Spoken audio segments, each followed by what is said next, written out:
Hi guys! Welcome back to my channel. For those who are new to my channel, my name is Nova. And as you can see on my video, it's about the adjustment of status denial. So, ang tagal na yung last updated video ko guys, since 2024 pa ata yung last video ko regarding yung status ng application ko.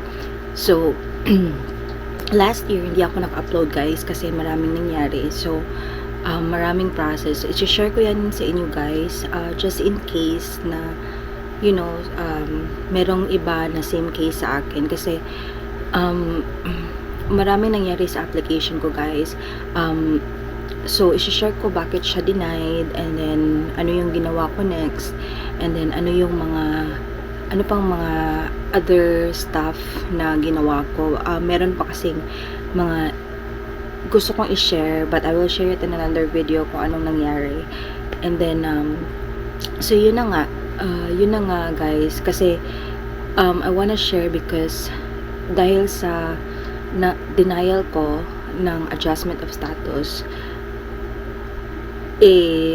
humaba yung application ko. So nag-last siya like 2 years, almost 2 years na hindi pa na-approve kasi yung filing ko first guys is nung March yung sinubmit ko 2024 and then by April 2024 is yun yung na-receive nila. And so 2 years na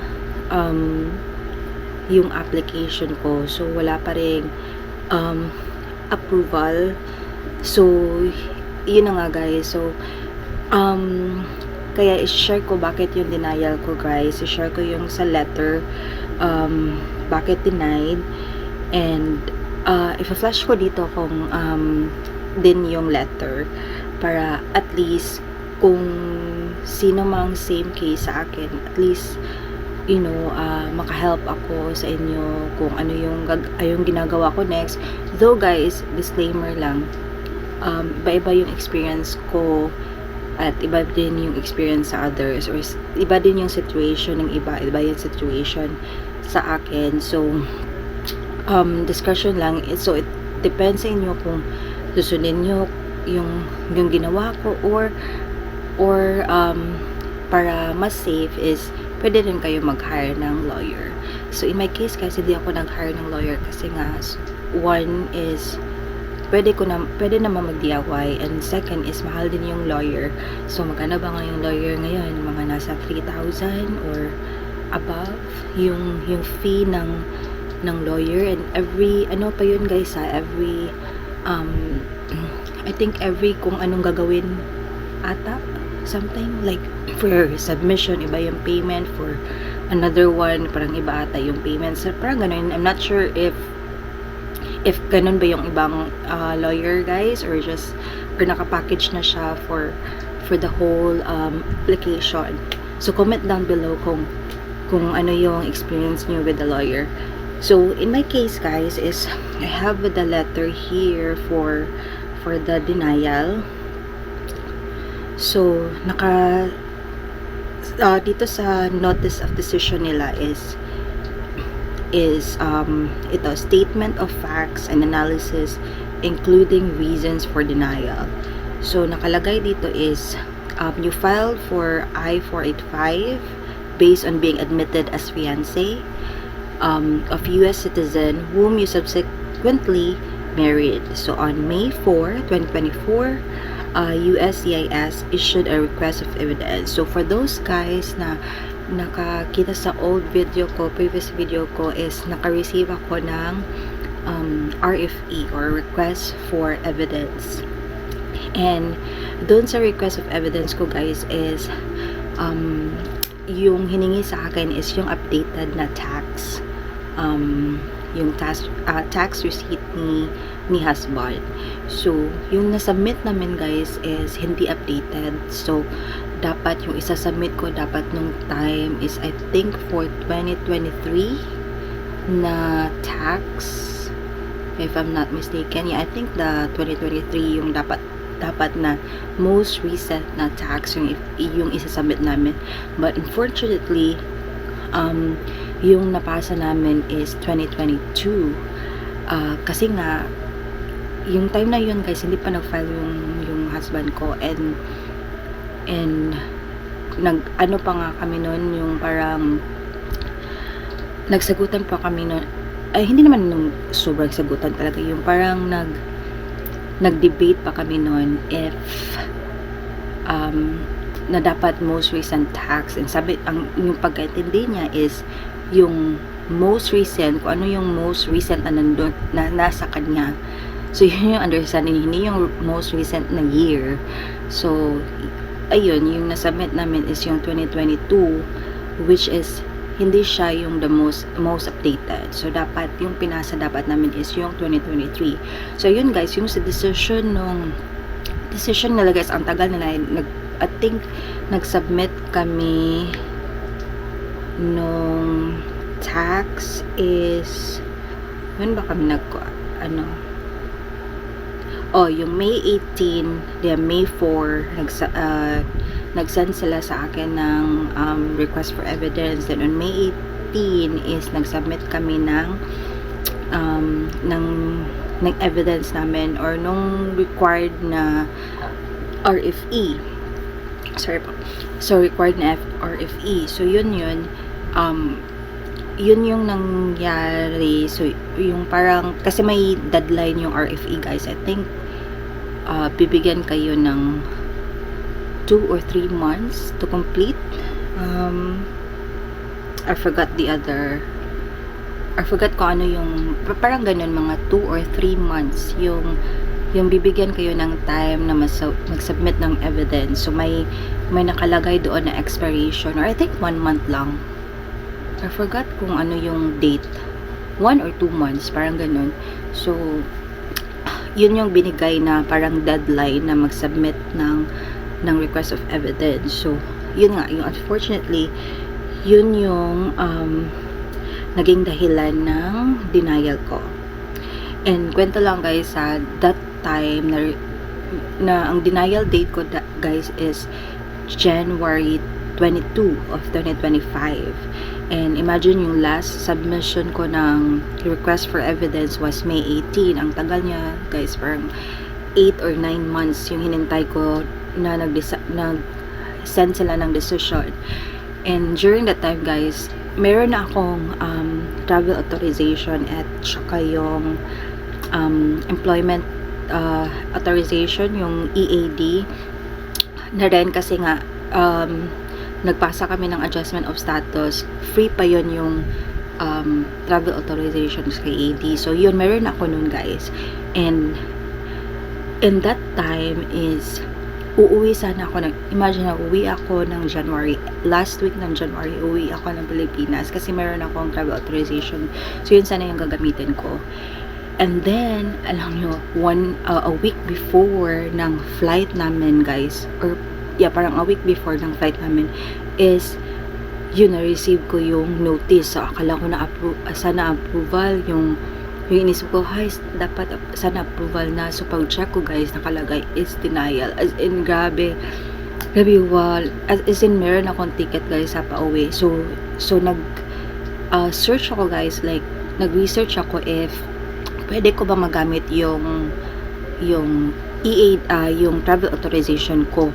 Unfortunately, since yung adjustment of status now I-485 is yun yung parang main na application, at saka yung travel authorization at saka yung EAD is connected siya sa adjustment of status.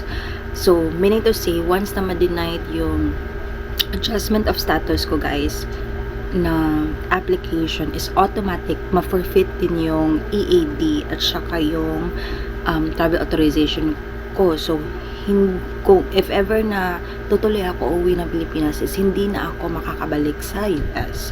So yun ang yung mangyayari. So nung time na yun guys, is uwi sana ako kasi nandun din yung mother ko nag-visa. So sabay sana kami ng uwi together ng baby ko para sana mag-vacation.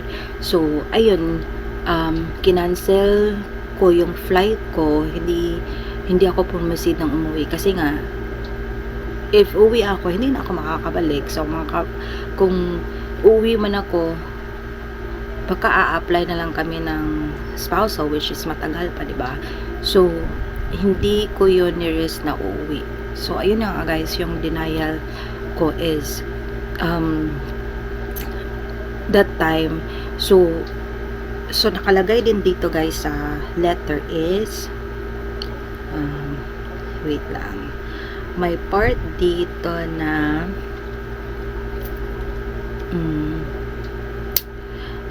sinabi dito guys na you may not appeal this decision. However, if you are issued a notice to appear, you will have an opportunity to renew your application for adjustment of status and or request any other relief that may available in removal proceedings before the immigration judge. Furthermore, this decision is without prejudice to future application filed with appropriate USCIS office. If you believe that the denial of your Form I-485 is an error, you may file a motion to reopen or motion to reconsider using Form I-290B or Notice of Appeal or Motion. You must submit the Form I-290B within 30 days from the date of this notice or 32 days if this notice was received by mail. So yun yung nakalagay guys ha.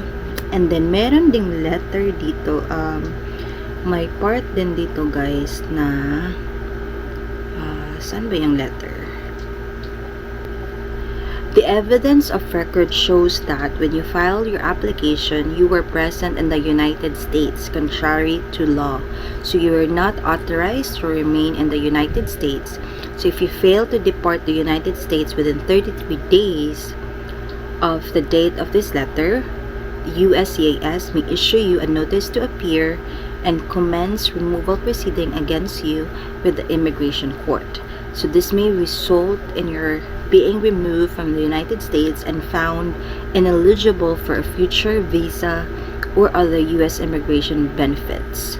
So ito nga guys, kung hindi ako mag-a-appeal or magsasubmit again ng application, kasi ito lang yung option guys. So it's either mag-submit ako ng motion to appeal or reconsider, or mag-submit ako ulit ng application, yung parang new application ulit, or uuwi ako ng Pilipinas. So dapat uuwi ka ng Pilipinas within 33 days. Yun yung nakalagay sa letter. Kasi if hindi ka uuwi guys and hindi ka magsasubmit ng application or motion to reopen is subject to removal ko, or anong tawag doon? Yung subject to removal ka or i-deport ka nila. So so meron silang so they will have the means to deport you, tapos parang hindi ka makakabalik ng US. I think mababan ng 5 years if like more than a year, and if more than 2 years ata is parang, or matagal-tagal is 10 years. So yun yung mangyayari guys. So yung ginawa ko guys is yung next step na ginawa ko is nag-submit ako ng motion to reopen. Kasi ginawa ko na lang chance yun kasi nag-research din ako kung ano bang kung ano bang mas better, if motion to reopen or mag-submit again ng application. Kung mag-submit ako ng application guys, mahal yung payment, diba? So sasubmit ka ulit ng new application, tapos yung babayaran nyo is 1,400 plus something, diba? 1,440 ata yung new application ngayon for adjustment of status lang yun.